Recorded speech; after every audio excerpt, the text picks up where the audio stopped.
Joining us now is Dr. Lorraine Lighton. Doctor, welcome to Channel M today. Now, if I cast my mind back to the 1980s, it was don't die of ignorance.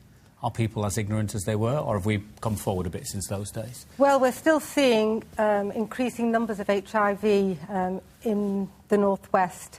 Around 500 people in Greater Manchester become infected with HIV every year. That's 500 cases that could be avoided.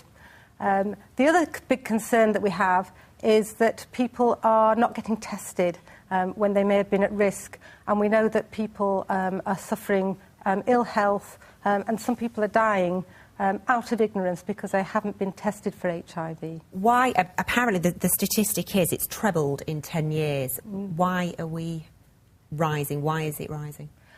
There's two reasons why HIV is rising. The first is that we're seeing an international epidemic of HIV, and of course in some developing countries there are millions of cases. There are over 33 million cases of HIV worldwide, with nearly 3 million deaths from HIV every year.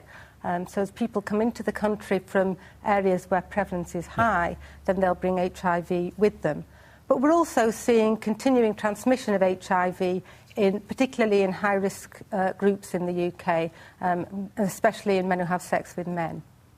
But what I would like to say is, in the 80s, the commercials very much shocked me and I was scared. If I'm honest now, I can't think of a HIV commercial. Is there one out there?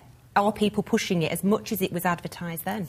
Well, the concerns in the 1980s, of course, was that there was no treatment for HIV. What we're concerned about now is that people do try and protect themselves because HIV is not a pleasant condition to have. There's no cure. But we can make people's lives healthier and help them to live longer with HIV if they're treated early. So the push now is, if you think you've been at risk of HIV, to get yourself tested.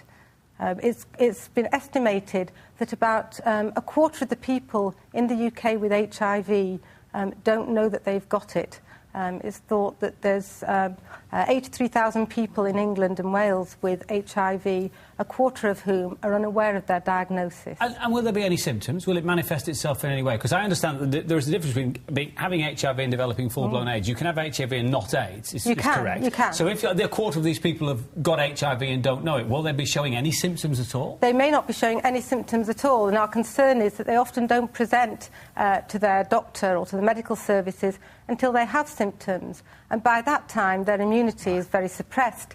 If they presented earlier for a test, then they could be treated before they develop their severe immune depression. So what, I mean, obviously, in a nutshell, what is the purpose to World AIDS Day for us? The purpose to World AIDS Day is to raise awareness of AIDS. As you say, during the year you seem to hear nothing about it. We want to make sure that AIDS and HIV has a high status, that people are aware that there's still a need to protect themselves against HIV, and that if they think they've been at risk, that they should get a test. Wonderful. Thank you so much for joining us, giving us all those statistics. Thanks very much.